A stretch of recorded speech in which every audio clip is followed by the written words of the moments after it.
Let's let the cameras roll. Welcome to Citizens Climate University tonight. The topic is boosting your chapter's social media game. We're lucky enough to have CCL's Director of Marketing Events, Ashley Hunt Martirano, on with the call with us. Ashley organizes and directs the annual conferences and lobby days in Washington, D.C. She also leads the marketing department in the important work of spreading the word about CCL and bringing in new volunteers.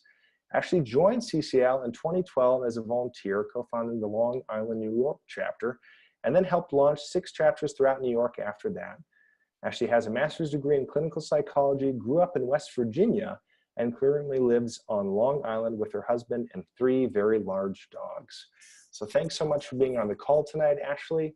I'm going to pass it off to you in just one quick minute. We always review before getting started our learning goals for the evening, and tonight's learning goals for social media should include the following for participants listening in. We hope that we can help you learn how to recruit new members online, inform and engage the public in real time, motivate action online as well as in real life while connecting with other organizations and building alliances. And then lastly, really attracting the attention of your members of Congress. I know I got several questions earlier today about how to best do that. Ashley is going to specifically address that, as well as their staff with the platforms that Ashley will be discussing. So with that, I'll pass it back to you, Ashley, and it's an honor to have you on tonight's CCU. Great, thanks, Brett. You can hear me okay? Great. Okay, so the most powerful thing about social media is something that many companies and organizations often forget. It's social. So social media is designed for two-way conversations, and that's when it's most powerful. A lot of brands sometimes use it as a broadcasting station instead of engaging with their constituency. And so as we're using social media for our chapters, our organization, we want to make sure that we remember it's a two-way street. So you aren't just putting information out there. People are responding to it, and you need to be responsive to them. So what platforms are we going to cover today? I'm going to spend the majority of my time talking about Facebook, and then we're going to also have some focus on Twitter and Instagram. The reason for that is because Facebook is the platform that most of our volunteers use, and Twitter and Instagram are becoming more common amongst our volunteers. I'm not going to go into LinkedIn, Snapchat, Pinterest, or Google+, because those ones are not used very much by our volunteers, and they're just not exactly the kinds of tools that we want to be using to recruit new people or engage with them. So you'll see in this next slide why we're focusing most of the time on Facebook, and that's because when you compare Facebook, Instagram, Twitter, and even looking at Snapchat, you can see Facebook far exceeds and outperforms these other platforms. So the average age for Facebook is a little on the older side, and sometimes kids move on to, sorry, back one, Brett, thanks. Sometimes kids move on to Snapchat or some other fun, new, up-and-coming social media platform when their parents join Facebook. So that's why the ages tend to be on a little higher, because kids move on when mom and dad or grandma are on Facebook. It's nonpartisan, everyone uses Facebook, but it can be an echo chamber where people are posting things that their friends agree with, and their friends are posting things that they agree with. And Facebook actually perpetuates that. The algorithms work to where it will actually make things appear in your newsfeed if it's something that you and your friends are more likely to agree with. So that's a little bit of a problem, and we saw that kind of play out with this last election. So Twitter's more popular for shared events or news in the community or world. And Instagram is really about images and pictures. There is a little bit of an overlay of what you do on Twitter with Instagram in terms of using hashtags. The cool thing about Instagram is it allows you to post things to Instagram, Twitter, and Facebook all at the same time. So that's the one really hot selling point for Instagram. So I want to encourage us that when we're using social media, that we are remembering our CCL values. So remember, our values are to be nonpartisan, so we're not endorsing candidates. We're going to remain optimistic. So we're going to try and focus more on solutions as opposed to gloom and doom bad news. We're going to try and cultivate relationships, and we can do that through appreciation, showing gratitude and respect. We're going to stay focused on climate change and try and highlight carbon pricing as much as possible. We want to act with integrity, so we're thoughtful and we're persistent. And we want to encourage people to feel empowered, to use their voices to be heard, and to encourage action. So let's get started on Facebook. So on Facebook, the first thing you need to do is you need to create a profile. So if you already have a profile, you already are done with step one. So check, good for you. So that's your personal platform for sharing pictures of your cats or dogs, your kids, your grandkids, engaging with people on Facebook. So that's your profile. When you want to have something representing your chapter on Facebook, that's where you need to decide if you want to do a page or a group. And I'm going to heavily advocate for pages. We're actually not going to really talk about groups today. And the reason for that is because groups are when you want to share information with a very small select number of people with a shared interest. And today the focus is really on how to get out there with your information, how to engage with the community and get more people to join your local chapter. So that's where pages comes into play. So pages are designed to be the official way to have a presence on Facebook for organizations or brands, businesses. So how do you set up a Facebook page? Well, first of all, you're going to need to recruit somebody in your local group to be the volunteer manager. And this might be a great way to engage with a younger person in your chapter if maybe they're having a hard time figuring out how to get involved. Someone who's really tech savvy would be great.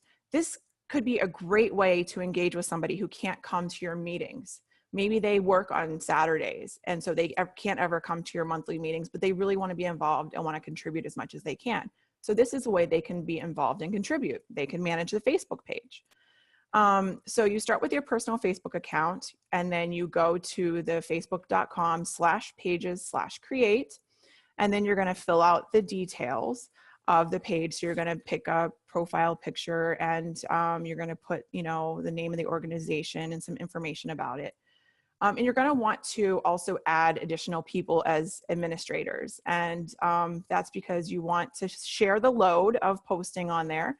And also, if you ever get locked out of your own personal Facebook account, you're also locked out of your page. So if you have other admins, they can help you get back into that. And so once you've got all of that together, you can start adding content. So I'm just going to show you quickly some examples of some logos people personalized for their local chapter. So these are all within the correct use of CCL's branding. So you can feel free to take our logo and personalize it a little bit into these kinds of different styles. We don't want to go too crazy, too off brand, because we want it to be recognizable so that anyone looking at your page will know you're part of this international organization overall. So how do you get people to like your page? This is one of the big hurdles in the beginning. So what you really want to start with doing is inviting your friends on Facebook to like your chapter page. You want to invite everyone in your chapter. You can do that through an email newsletter. You can also remind them at meetings. You could actually add a meeting, say, hey, get out your phone really quickly and go onto your Facebook app and like our chapter page right now. It'll take you 30 seconds to do that. You could ask your friends or the people that are in your chapter or the people that are already liking your page to invite their Facebook friends to like. And then you can add it to your newsletter at the bottom of the newsletter, the footer. You can add that there to your chapter emails and also to your own personal email signature. You can add a link to your Facebook page for your chapter. And then it's really a great strategy for a lot of reasons to like other pages. So of course, I hope you'll like the CCL National page. I administer that along with Allison Kabisco and our interns. And then you can follow or like other local organizations. So maybe your local chapter of Sierra Club. And then another great option is following other CCL chapter pages, because a lot of our CCL groups out there, I follow them and they're posting great content. And sometimes I see something on their page and then I put it on CCL National, because the Third Coast has such a great presence on Facebook, Brett. What should you post? So now you've got people that like your page, and now what are you going to post? So 70% of your posts should be value content. And value content is something that's interesting, informative, entertaining, inspiring. So these can be news articles, it could be recent letters to the editor publications, it could be some kind of photographs, studies. You could get an image and put a quote on it, so make it into a meme with an inspirational quote. So it's really important too to remember with pictures that you're using the right dimensions, so that if you are putting text on the pictures, that it doesn't get cut off, because Facebook has very specific dimensions that it will allow to be posted. So 20% should be shared content. So this is where you can share other people's ideas or Facebook posts. And you should always add a little bit of your own commentary or text along with that. Sharing posts from, I don't know, CCL National is always a good thing to do. It helps CCL National's Facebook page get new followers. And it gives you something, you didn't have to go and search the internet for what's new on climate change. You just share what we shared. And then the last 10% is promotional content. So this is where you're gonna promote your local chapter, things that are going on, you know, events you might be having, if you're gonna be having, a tabling event, or if you're collecting donations to send your local members to DC for the national conference. So this is where you can kind of promote yourself, invite people to the intro call. You want to make sure though, above everything, that you stagger your posts. So you don't do, in one day, you don't do your whole month's worth of 10% promotional content. So you want to stagger it. You want to be varying it up. So I'll give you some examples. So for the 70% value content, this is an example of what that would look like. So this is an example of a news article that Flannery put into a blog. And so we shared this content because it was breaking news and commentary on that breaking news. And then for shared, we went and I think this one is Years Living Dangerously. Yes. Years Living Dangerously posted Curbello's response to the US withdrawing from Paris. And so we shared that particular post on our page because Years of Living Dangerously was getting a ton of interaction on that. And then in terms of promotional, this is where a couple weeks ago, I added this photo because it was the anniversary of the New York City Climate March from 2014. And so I did a fun little post, Throwback Thursday, who was there, comment below if you were in this picture. So that was kind of just promoting our brand. Yes, Abaya, you were there. So this is kind of just us promoting the brand a little bit, something fun. But it wasn't too heavy on the promotional side. It wasn't saying like, be on our intro call or be on Citizens Climate University tonight. So it was like a little bit of a soft promotional share. So what else do you post? Videos, videos, videos, and images. So this slide used to say a couple months ago, images, images, images, and videos. So I left that on there just to demonstrate that Facebook is constantly changing their algorithms. What is popular to post now is not necessarily true 3-6 months from now, and it's definitely not true a year from now. Things are being innovated all of the time. Videos are king right now. You can use Facebook Live. It's a really fun thing to try out. You can use that at a conference, during March, at a presentation, a tabling event. A cool idea might be if you're having a tabling event at a farmer's market and you want to collect constituent comment forms. At the very beginning of the event, you could do a Facebook Live for like 1 minute and just say, hey, I'm here at the Riverhead Farmers Market today. They're selling tomatoes and we're collecting constituent comment letters. So come buy your tomatoes. They have some apple pies too that smell delicious, and write a quick letter to your member of Congress. We're gonna be here all day until 4 o'clock. I hope you'll stop by our table. We're right beside the pumpkins. come see us and write a letter to your member of Congress. So doing that really quickly at the beginning of your event might get a couple of people to stop by that were thinking about it. And now they're like, you know what, we need to go get some tomatoes and pumpkins anyway, so we'll go do that. And then you can get them to write a letter. And it's really a fun way to engage. So if you guys follow CCL's Facebook page, you'll see that on Thursday, no wait, today's Thursday, on Wednesday, was it yesterday? I think so, my days are running together. I think it was yesterday. I did a Facebook Live announcing the latest additions to the Climate Solutions Caucus. So we're now at 60 members on the Climate Solutions Caucus, 30 Republicans and 30 Democrats. And so I did a 5-minute Facebook Live event. And you'll notice that I repeated myself several times throughout, reminding people who I was, why I was doing Facebook Live, what the good news was, explaining the caucus, who's on the caucus, who are the new people in the caucus, how did it form?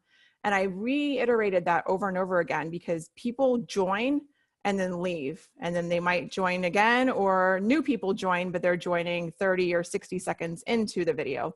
So you are wanting to consistently repeat yourself, but repeat it in a different way so that it's not just like a robot reading it. And that brings me to the next part, which is 3 seconds. You have 3 seconds to bring someone in. That is it. So you don't want to be in the beginning too long announcing who you are and where you're from and what you're doing. You want to say, you know, breaking news, this is so exciting from Washington, D.C. We have 60 members in the Climate Solutions Caucus. That's 30 Republicans and 30 Democrats that are working together. This is not fake news, you know, so something that's going to engage them right in those first 3 seconds. And once you have them for those first 3 seconds, if you have a good pitch for that, they might stick around longer. But there's research that shows you only have 3 seconds to get their attention. We have very short attention spans nowadays. So you don't want to say like, hi, I'm Ashley. I'm the marketing and events director for Citizens Climate Lobby. Became a volunteer in 2012 and I was hired in 2015. Like that is just way too long of an intro. You want to, when you can with your videos, you know, a Facebook Live video, people have to listen because there's not an option to do the captioning because it's live. But if you're uploading, let's say, a video you recorded at an event, you need to use one of the online platforms to put captions on it. And that's because most of us watch Facebook videos while we're at work. We're all guilty of it. It's part of my job, so I cannot get in trouble for it. But the rest of you probably could if you had the sound on. And so that's why you don't turn the sound on. So you want to have the captions running along the bottom of it because people are not going to put headphones in and listen to videos posted on Facebook most of the time. They're going to read the captions as they're scrolling through. And that's the vast majority. They've done research on this. So you really need to have captions on your videos. You also want to do native uploads, which a native upload means you upload the video directly on Facebook. So instead of uploading the video to YouTube and then posting a link on Facebook, you want to upload it directly to Facebook. So that's what I mean by native uploads. And Facebook has algorithms that prefer that, and that's because it benefits them as opposed to putting a link to YouTube, which is an outside other platform. So studies have shown that status updates that are between 80 to 100 characters get higher engagement. So why do I have this on this slide all by itself? Because that is 96 characters. So that is the sweet spot. That is how long your status updates should be. Something that's a little weird and I can't quite understand, I haven't put my finger on it, is we get more engagement on CCL's headquarters Facebook page when the posts are a little bit longer. I think it's because we have a lot of readers, a lot of smart people. They want to learn as much as they can. So I've been rewarded as the person managing that page with longer worded posts. So that's why I do that on the headquarters page. But you want to play around and experiment a little bit and see if you post longer posts, do people interact with it more? Or if you post shorter posts, is that getting more interaction? So you do a little bit of experimenting over time. One of the things I love a lot about Facebook is that you can schedule posts. So you can schedule posts hours or days in advance. And here's what you do to do that. You go in and you type up your post as you normally would. And then you click on the right, there's a little arrow by the post and you click schedule there. And then when you click schedule, a little window is going to pop up and it's going to ask you what day and time you want to schedule your post. And you set that, and then you click the blue schedule button and you can forget it. It's really awesome. I sometimes will schedule things a month in advance. Let's say that Brett asked me, there's this big CCU coming up in a month and he really wants us to promote that on social media. I can go in, he said, you know, today, can I do this? And I said, yeah, that's coming up in November. I'll do that right now so I don't forget. I can go, I can schedule it, and then I don't have to remember to do anything with it. It's just going to be there. You can post 1 to 2 things per day. So I usually will schedule one thing and then I'll save that other post for some kind of like something in the news that day. So I don't want to schedule too many posts that day, because then something might happen that day that's timely and we want to post about that topic because everyone's going to be talking about it. I've also found, and so I'm kind of breaking all of the rules that I'm sharing tonight. I've also found that our volunteers like to engage on multiple posts a day. So I do usually post about 3 times a day, sometimes 4, depending on how I'm seeing throughout the day that things are going. So I kind of monitor this throughout the day and will make adjustments as needed. Don't repost the same material. If you want to share the same kind of news or an article, you can, but just set it as a new post and put some different content in the post itself. You want things to look fresh. So let's talk about events. This is something that I think all of our chapters should be doing on a regular basis. I think events are really underused. And so you want to be making events for your chapter meetings and functions. So we had a potluck a couple of weeks ago for our local chapter. So we created an event for that. You want to be sharing the events in your news feed. You want to ask your fans to share those events in their news feed. You want to invite other people to the events, and then you want to ask your fans to invite other people. You want to ask other groups if they'll share your event on their news feed, and then you would want to, of course, reciprocate that if they're having an event. If you've got an ally, you know, a local organization, maybe Sierra Club or Audubon, you know, you can share each other's events with the followers. That's a great way to partner with other organizations. So that's kind of planning ahead. During the event, you want to take pictures during the event and actually post them to your event page during the event. So that might mean that you designate one of your volunteers to be the person who does that during your event. And you want to have 2, 3, 4 pictures posted during the event. You want to ask people to check in. So you can put a little sign at your registration table that says, please check in on Facebook for the event. You can make an announcement at the very beginning of your event. Hey, if everyone could get out their phone real quick, make sure it's turned on vibrate. And oh yeah, while you're doing that, check in on Facebook real quick. So it takes 30 seconds for people to do that. And they're used to doing that. A lot of us do check in events because we want to share with people what we're doing, where we're at, and what we're eating for dinner. So after the event, you want to go onto your Facebook event and you want to thank those people that attended. Post a thank you message, you know, maybe some comments of what you heard people's reactions were to the event, maybe quote one of the speakers at the event, something fun. And then you want to share pictures at the end afterwards that you took towards the end of the event, and ask attendees to share their own pictures. That's a really great way to get engagement. So here's a couple snapshots of some event posts.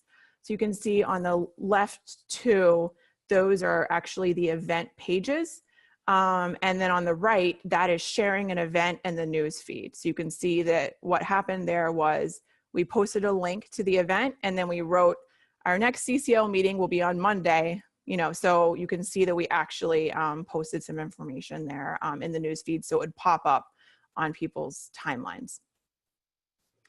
So how, like I said before, the best way to get people to RSVP to your event, because step 1 is getting them to RSVP to your event. Then you can communicate to them because they've RSVP'd, and then you have to get them to go to your event. So creating the event, you're not done. So you want to get as many people to RSVP as maybe or yes, so that then they will see your posts in the event itself. And the way you can do that, the best way you can do that is to invite them directly. So don't just post about the event in your news feed or in your page's news feed. Actually go to the event, that yellow highlight there where it says share.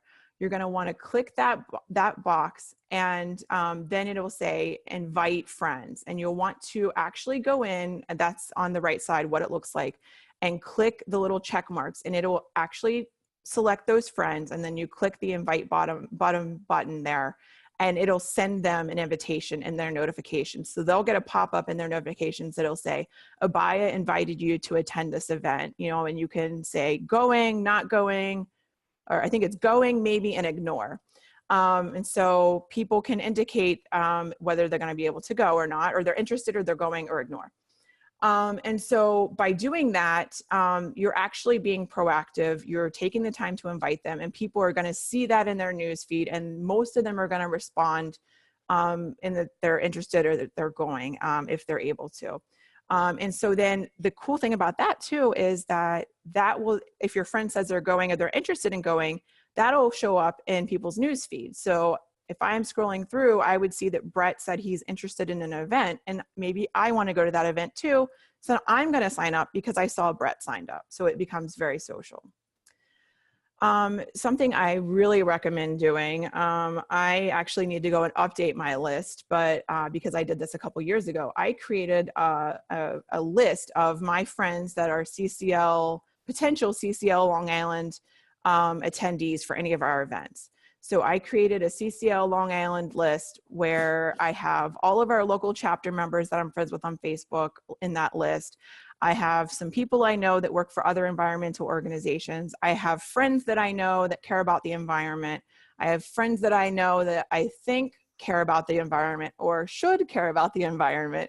And I've put them into a list. It doesn't mean that they get an invitation to the list. It doesn't mean that they all can communicate with each other. It's just my own little list that when I want to invite all of them to attend some environmentally related thing, I click that little list and it invites all 93 of them.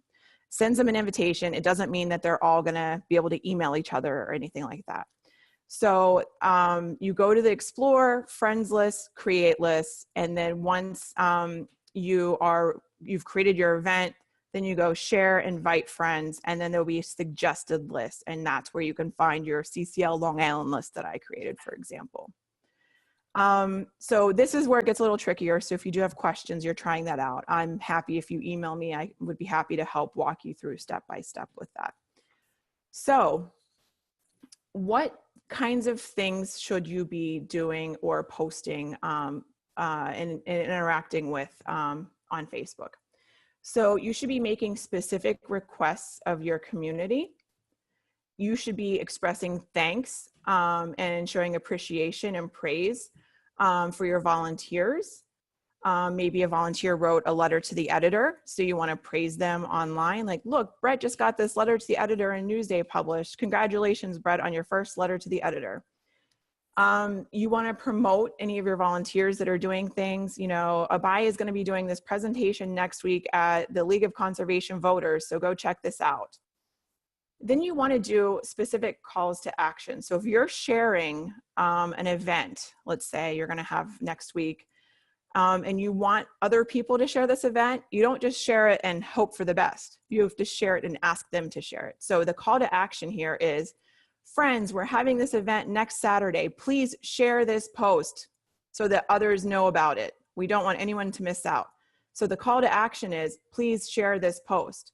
Another call to action is, click the news story and comment on the page, or share this article with all of your friends, or you know, love this article as opposed to just liking this article. Because, you know, if people get the little heart emoticons as opposed to just the thumbs up, people tend to pay more attention to that.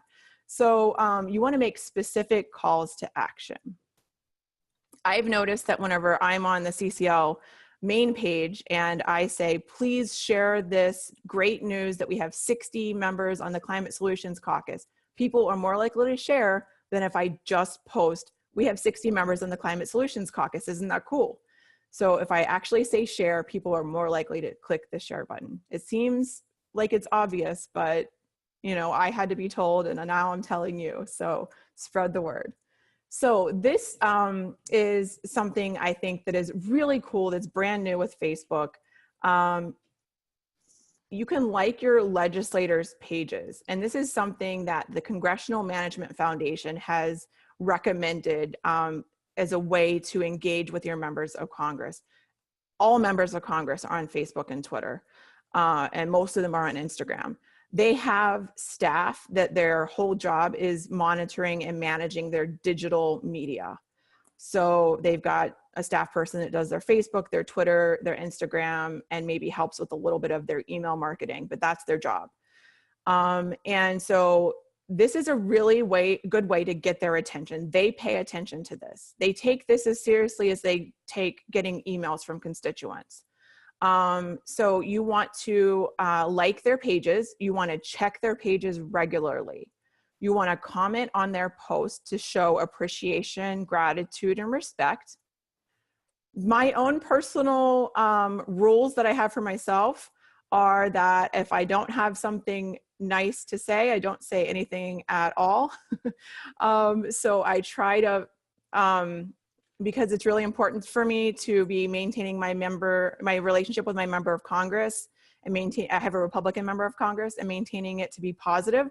So I comment and appreciate when I like what he did, and when I don't like what he did, I tell my husband, and I don't say anything online on his page about it. And I have lots of friends that go online and say they don't like something he's doing, so I trust that they're representing my views. So you want to make sure you're showing appreciation on their page. Now, this is really, really important. If your member of Congress posts that they just joined the Climate Solutions Caucus, you want to share that post. You want to comment on that post. You want to love that post. You want to email and call and text all of your friends that are on Facebook and ask them to go to your congressperson's page, to like that, to comment on that, and to share that too. Why? Because there are metrics behind this. The staff that work for your member of Congress are looking at numbers. They're looking at what posts are getting the most likes, what posts are getting the most comments, what posts are getting the most shares, what posts are getting positive comments, what posts are getting negative comments. They're calculating all of these numbers. They're honing their message. They're figuring out how they can get information out there that, makes them look good, and what messages their constituents are interested in hearing about. So the more we share and like and comment on and thank in the comments on posts of things we like to see, the more likely they're going to do it. So this is kind of like the digital version of giving your dog a treat for sitting nicely at the door. This is the digital cookie to your member of Congress because you liked that they were posting about climate change. So you want to interact on those posts that you really like seeing from them. Comments are most effective the sooner you respond. So if my member of Congress posted something in the last half hour, the comments are going to be paid attention to, for an hour, 2 or 3 hours. If they post something else, that is going to be paid more attention to. So as time goes along, things are going to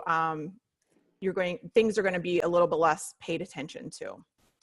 You want to be careful that you're not a frequent flyer in a negative way. Sometimes they might be like, oh, there's Ashley again saying thank you for the millionth time, but that's okay to be a frequent flyer in that. You don't want to harass them, obviously. I think for CCL volunteers, we all know that. You don't want to use inappropriate language or be derogatory or threatening or harass them. You want to make sure that your posts are going to be constructive, positive, appreciative. But you also want to make sure that you're not posting on every single post things that are not related to what their post is about, right? So if they're posting about some education bill, you don't want to go on there and say carbon fee and dividend, carbon fee and dividend. Like that's a little bit, annoying if they're trying to talk about something else. So you want to make sure that you're posting relevant things. So I don't know, if you want to drive a conversation towards education and climate, maybe post something about an education and climate piece you saw in the news, but don't make it about carbon fee and dividend. So make sure you're trying to stick with the context and content of what they're posting. On other platforms, you might want to retweet something that they're sharing. You would want to, comment on, reply to their tweets. You would want to comment on their Instagram posts. It's really important to note that when you post something, comment on Facebook, they can see your profile, just like you can see, you know, their page. They can see certain aspects of your profile. They can see your profile picture. They can see your name. They can see where you're from. So if you say you're a constituent and you're not, they know that. So don't lie. So, you know, it's really important to think before you post.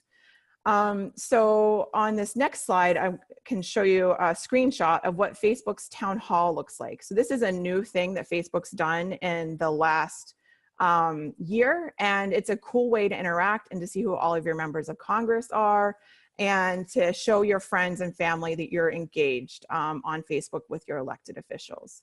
So that is my synopsis on Facebook. I have about 35 other things I could say about Facebook, but we are limited in time. So I'm happy to answer questions now related to Facebook. And I'm also happy if we don't get to all of the questions on Facebook tonight. I'm happy for people to reach out to me through email or giving me a call too. Yes. Thanks. So Twitter is another great platform to use to engage with people in your community and also with your legislators. So there are 328 million active users on Twitter. It's a great place to be part of the dialogue. It moves very quickly. The conversations not only are like changing by the day, but they're changing by the hour. The trending topics change by the hour. A lot of legislators make public statements on Twitter. So if they have a press release, they'll post that to Twitter. And it's a great way to interact with them.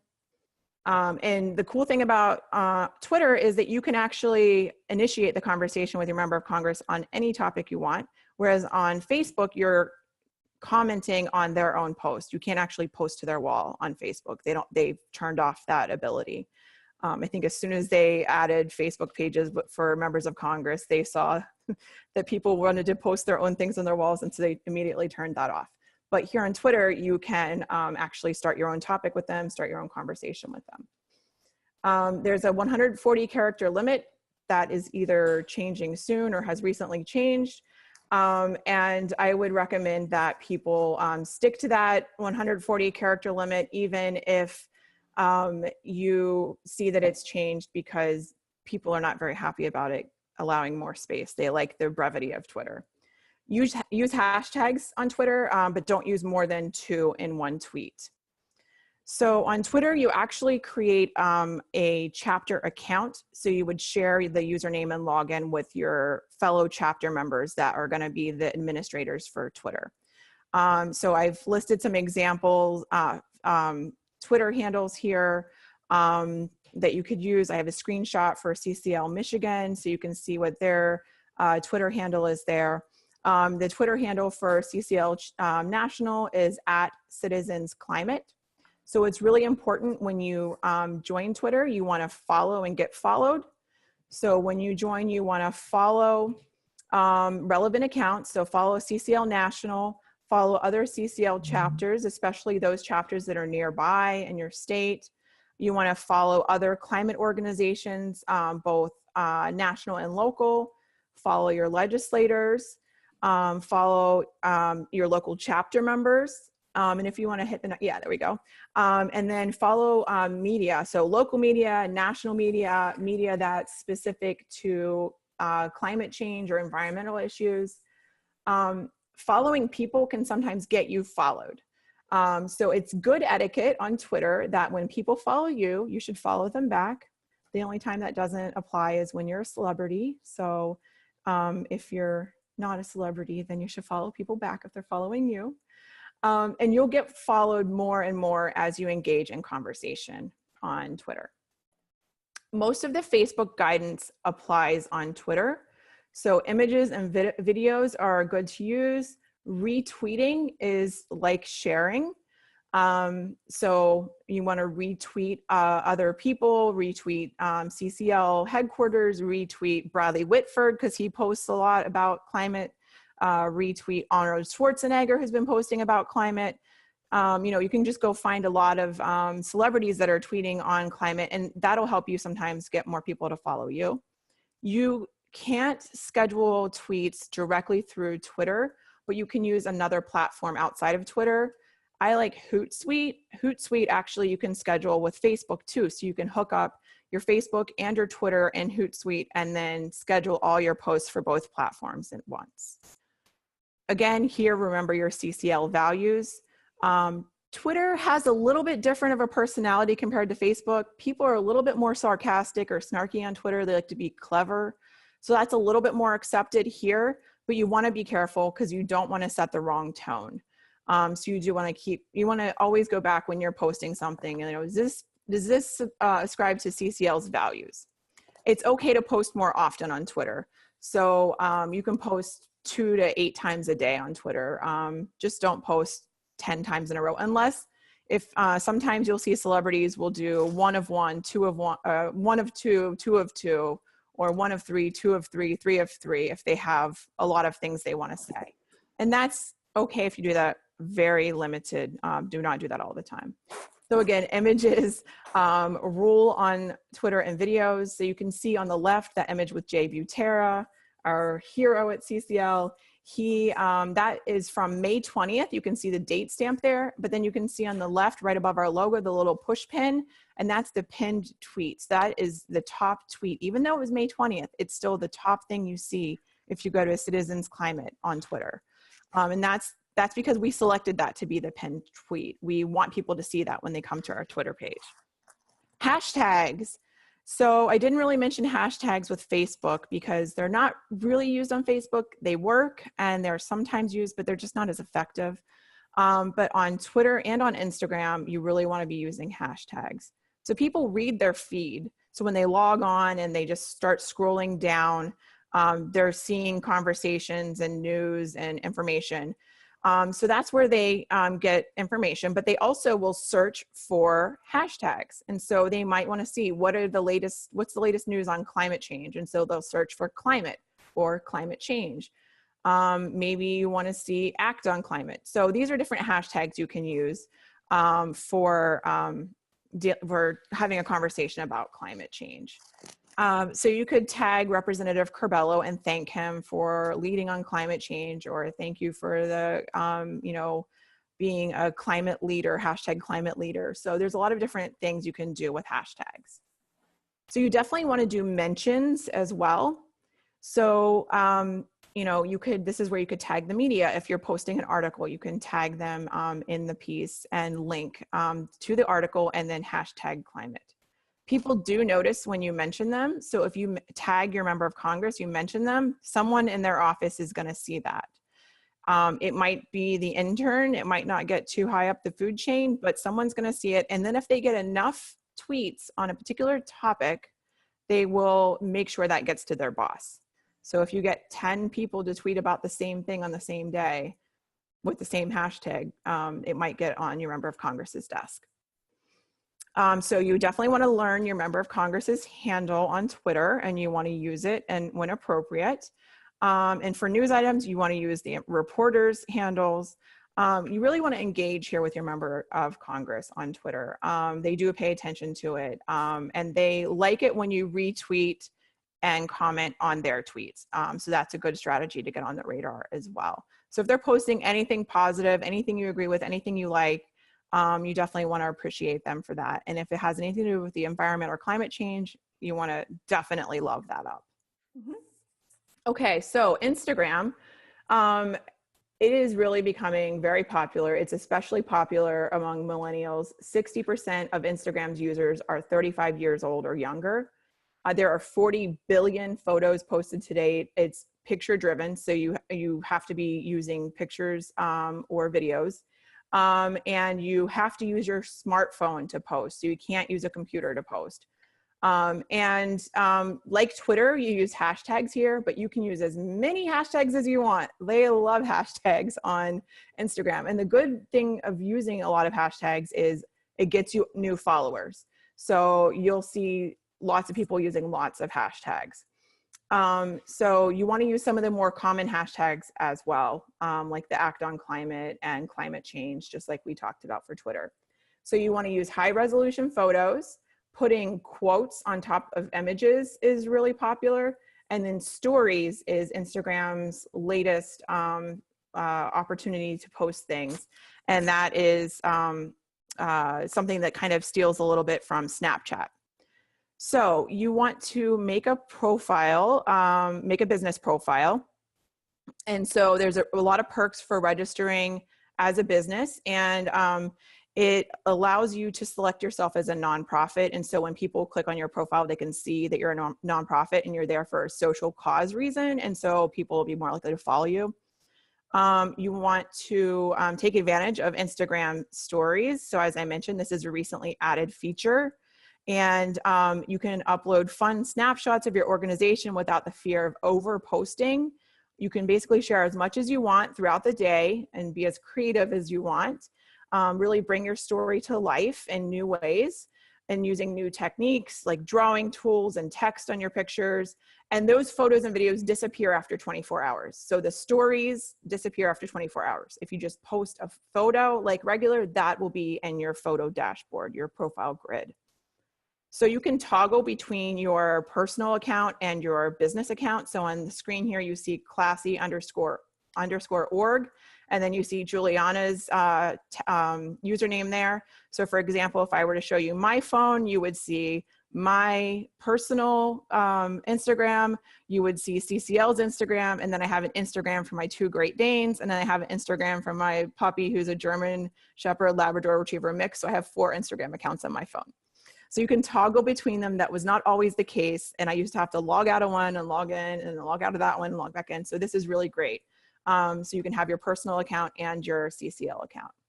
So this is actually from an organization blog called CauseVox. And I love this. It's a great resource. The name will be on the next page. But I highly recommend going on their blog and just reading some of the stuff. Some of the slides, this slide, for example, I got from CauseVox. So you want to be human-centric in your pictures. You want to show positive images, smiling, hopeful expressions, tell stories with pictures. And you can go to the next one. You want to use filters to make your images stand out more. You can drive conversations through hashtags. So for example, on Giving Tuesday, which is the Tuesday after Thanksgiving, we're going to have a hashtag conversation going on Instagram using hashtag Giving Tuesday. So we're going to have a conversation going around that. And then just a couple last things on Instagram. You want to place a link in your bio, and that link continues to change over and over again. So on the right here, you see in the red circle, that's their bio, and then you see a little finger pointing down, and then you see the link. That link you can change over and over again, and you can update that bio. So I could post, we have new members joining the Climate Solutions Caucus today, check out our blog, and I could put the actual post to that actual individual blog there, and then I can change that the next day when I'm posting about something different, and I want them to go to a different place on our website. So you constantly change that link in your bio to match whatever your latest post is, so people can see your image, because you can't put links in Instagram updates. You can post images and you can post words, but links won't work. So you want to update your link here in your bio and tell people, see the link in my bio. Okay, so you want to use hashtags. You can use these dots below the text of your post and put your hashtags at the bottom, so it's not too cluttered in your posts. So you can see on the right, the example there. You don't see all the hashtags. You would have to click the little, where it's circled in red, you have to click that little dot to see all the hashtags at the bottom. But just for the sake of closing on the top of the hour here, we'll just close by providing both Ashley's information for follow-up tonight. It's just ashley@citizensclimate.org if you're on the phone. My contact information for any questions on any CCU lessons is simply brett@citizensclimate.org. Just like Ashley said, make sure to share with your friends and your family on social media. We want to get as much traction with all these lessons as possible. And so we wanted to close tonight by thanking all of you for your time. Ashley, thank you so much for your availability, your insight, and your expertise. We're already getting all the thank yous streaming in here. And with that, we wish you all a wonderful rest of your week tonight. Thanks so much, team. Yeah, I'm happy to stay on for a few minutes if